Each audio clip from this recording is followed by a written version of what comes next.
What is Zoom bombing? Zoom bombing is disruptive behavior by someone who crashes a Zoom meeting with the intent of causing trouble. Zoom bombers use screen sharing, chat, even raunchy profile pictures to spread their hateful messages.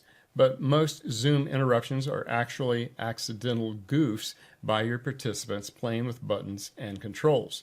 In this video, I'll show you how to protect your meetings from both Zoom bombers and participants.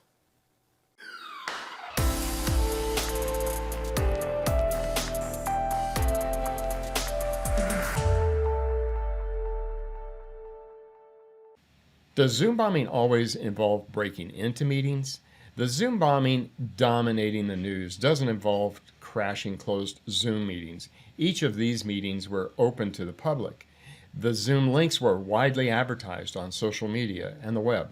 If you share meeting links on social media, promote them on your web page, send them to large email lists, or share widely by any means, then you should expect trouble and be prepared.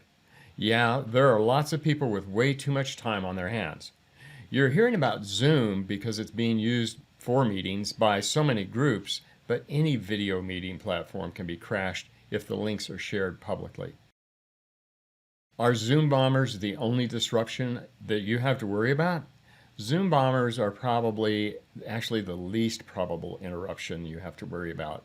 Most meetings are disrupted by accidental screen shares, open mic interruptions, annotated doodles, etc., coming from participants who are playing with buttons and controls.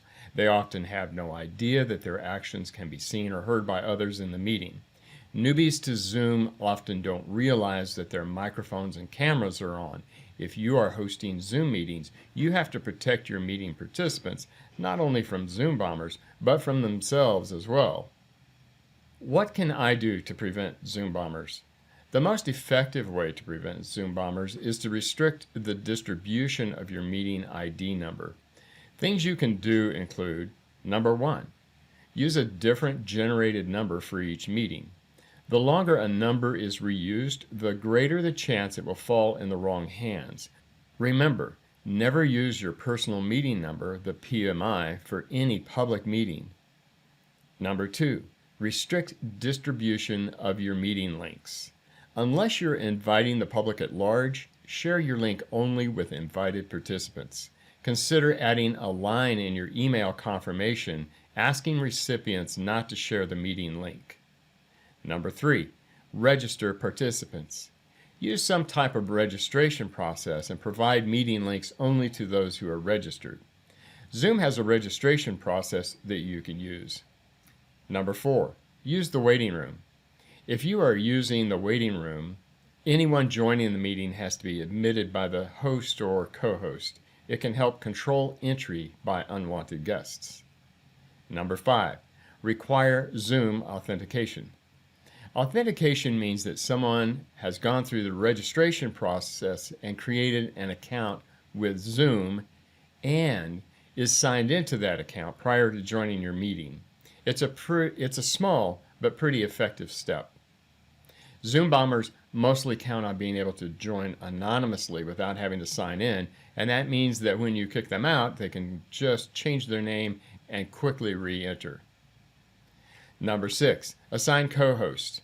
Designate co-hosts to monitor chat and participant video feeds and immediately eject any bad actors. What can I do to prevent accidental interruptions? The best way to prevent accidental interruptions is to turn off all Zoom features that you don't need for your meeting. Unfortunately, some of these controls are not available in the Zoom meeting app. You'll have to turn the feature on or off prior to the meeting in your web account. But you can access the controls to many other features during the meeting, and you can toggle those features on and off during the meeting as needed. Let's go through your options. Keep in mind that what you decide to use depends on what kind of meeting you're hosting and who your audience is.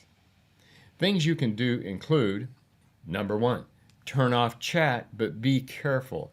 You can turn off chat in settings in your account at zoom.us.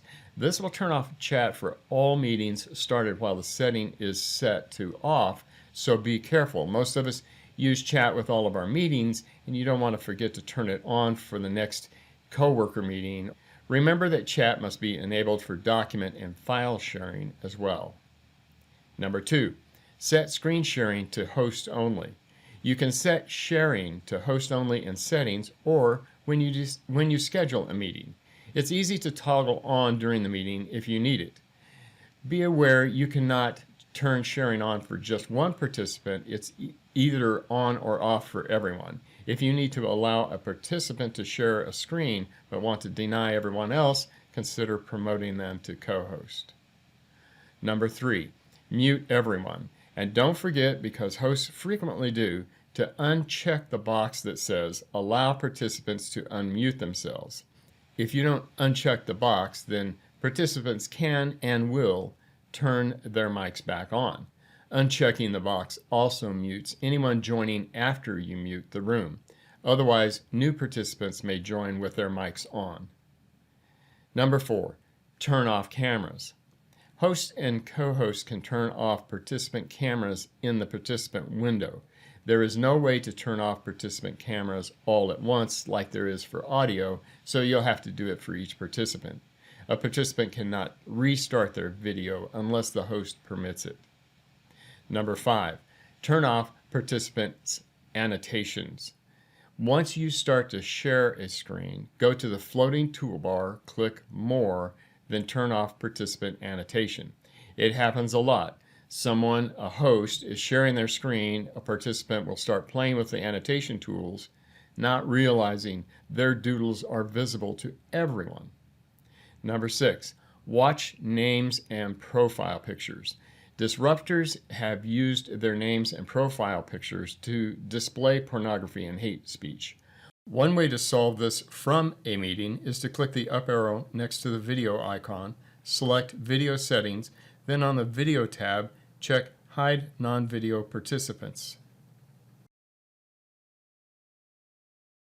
Another way to prevent misuse is to go to Settings, in Meeting Basic Settings, and turn off Allow Participants to Rename Themselves and turn on Hide Participant Profile Pictures in a meeting. As you can tell, different kinds of Zoom meetings require different approaches. Many of the suggestions that increase safety in public meetings would hamper communication in meetings with coworkers or for many presentations. You'll have to choose settings based on your audience and situation. If you learned something, give us a thumbs up and subscribe below. Click the bell and you'll be the first to know when we have more Zoom tips. Thanks for watching.